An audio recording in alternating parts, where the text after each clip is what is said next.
You're watching HSTV and we're here at the Intel 3 Decades of Technology launch event for their new range of core processors. And with me is Robert Llewellyn, star of Red Dwarf, and also Carpool. Robert, welcome to HSTV. Thank you very much. Thank you very much for having me. Thank you for coming on HSTV. Now, I've got to ask you, people are always surprised when stars like yourself are into their technology. I think they're viewed as kind of like being a bit disparate from the rest of society. But, I mean, you're obviously well into this stuff. I mean, what are you doing with, you're doing Carpool at the minute, obviously. Can you just tell us a little bit about that, what that is? I mean, basically what's happened is that I've always wanted to do, even as a kid, I used to make cartoon books, and then I'd try and do a copy of them, or it was incredibly difficult. And then I found out about Roneo printers. I'd print out really bad, and we'd sell 5 copies. And I did them with mates, and we do like strip cartoons, funny ones, science fiction things. Really into that whole thing of like publishing things yourself, and it was impossible to do. It was just basically impossible. We did try.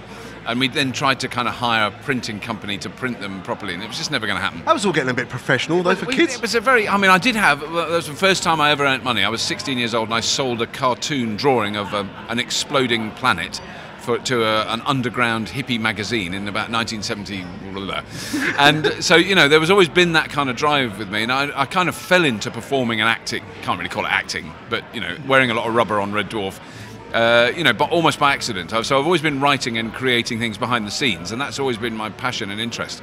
And as computers developed, and it suddenly became possible to particularly do video on the internet, it was just like a door open that I've been pushing against for years, that you could essentially, without going through an intermediary of any sort. So I didn't have to talk to a man in an office in a suit or a woman in an office in a suit and say, please put my program on your television channel, which I have been doing pretty regularly for the last 25 years with varying degrees of success.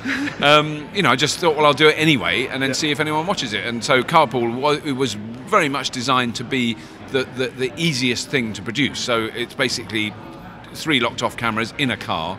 Yeah. So instead of getting people to come to your studio or to interview them or to talk to them, I go to them. So I pick them up at their house and I drive them somewhere. Yeah. And while we're driving, we have a conversation, not an interview, really. It's just, we just natter. Yeah, because normally you've either forgotten your questions or you haven't brought them with them. Or I've done no research whatsoever, which is fairly embarrassing.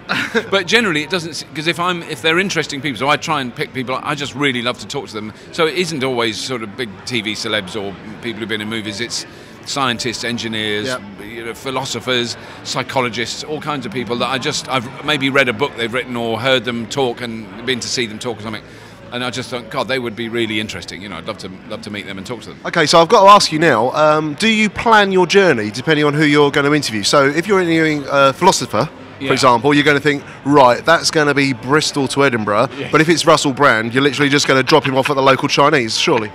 I think you're probably right.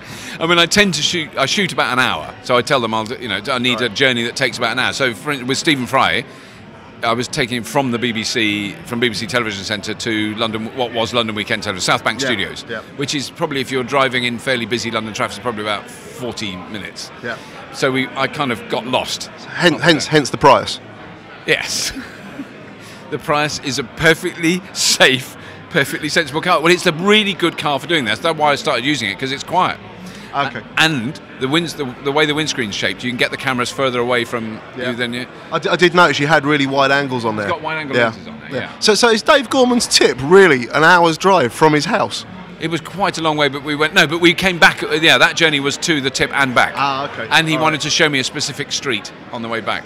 Right, I see. And also, I thought we'd have a car full of rubbish to take, but it was actually a couple of bags of. It wasn't very. He apologised for his lack of rubbish. Well, that'd be the local council and their bin policy. Yeah, they're so efficient, you see now, local councils. Well, yeah. What official? An empty every 2 weeks. Yeah. That's progress. Okay, speaking of progress. Yeah.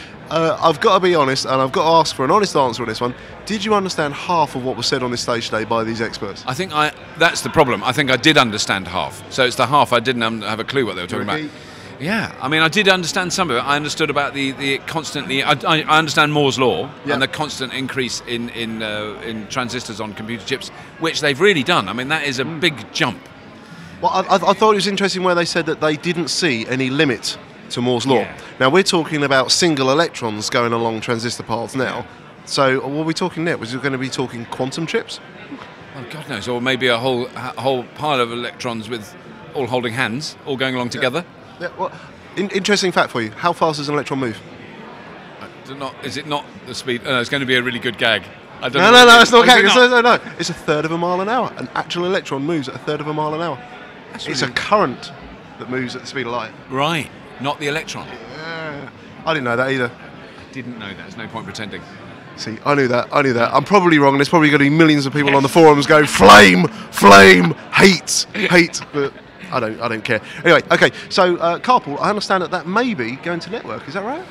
It's in the very delicate stages of negotiations. But I mean, hopefully, it looks like it will. Yeah. Well, no, I don't know if you can call it network. I would call it broadcast TV. Yeah. I think it's network now because I mean, there's people who watch it. There's a lovely man in New Zealand who takes a picture of his big telly every week with his feet on the sofa, and he has different socks. So I know it's a different picture with each episode. I said he sent me a picture basically of him watching it on a telly in New Zealand, and I just think that's what the internet does. I mean, that was the thing I was going to say to you was that certainly more processing power has allowed us to edit our own video. Yeah. I mean, you're using HD cameras yes. in your car, but surely also the co-development of much faster internet broadband connections has made that possible because you're talking 720p streams, 5-10 minutes, and your shows are normally about 20 minutes or so, aren't they? Some of them are 30. Patrick Stewart was 32 minutes, I believe. Yeah, well, I had a lot to talk about with the big cranium going on there, but that's got to be knocking in around sort of like 300, 400 meg. Yes. You're just never going to upload that. It's got to be all about, you're not going to upload it on non-broadband. Basically. No, absolutely not. No, it completely depends on that. I mean, what I mentioned earlier on when I was talking was our early attempt at doing it, which was about 10 or 11 years ago to do internet on the television. British Web Broadcasting. Yes. Genius idea. BWB. BWB. It was BWB. And it was we were just too soon because most people I still had dial-up. I couldn't watch it when I was at home because I had dial-up. And I had ultra slow dial. I live out in the middle of nowhere in the sticks, so it was just hopeless, and it was literally 2 hours to download 2 minutes of, I can remember trying to download a patch for Doom. Right. And it taken overnight. Yes, yes. Yeah, that was all. Exactly. But I've got to ask now, don't you feel a bit like the guy that left the Beatles? You look at YouTube and think...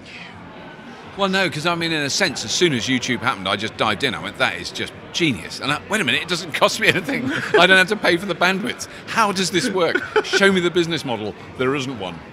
But it doesn't need it. So many people use it. It's become so ubiquitous. Well, yeah. And now I believe it is making money. It is, yeah. Well, you've got Google on there with AdSense and stuff like that. And so it all pops up, and they are making money. But I mean, that's the thing. Subscribers or people who are contributing to YouTube can now make money because if you get enough views, I've had 3 checks from Google. They're not really big, but I've received them and I've paid them into the bank. How not really big? Are we talking like minuscule? Are we talking appreciable? Huge check with 4p written on it. Yeah. So you cash it just out of spite. See, if I got a check from Google, I'd frame the bugger. I should know. When the first one came through, I didn't know when it would arrive, and I'd got AdSense and I'd done all the... And I'm really rubbish at that. My first internet wage. Yeah, it effectively was. I think that was the first money I'd earned directly as a result of something on the internet. Yeah. There wasn't a scam. It wasn't Nigerian. There wasn't.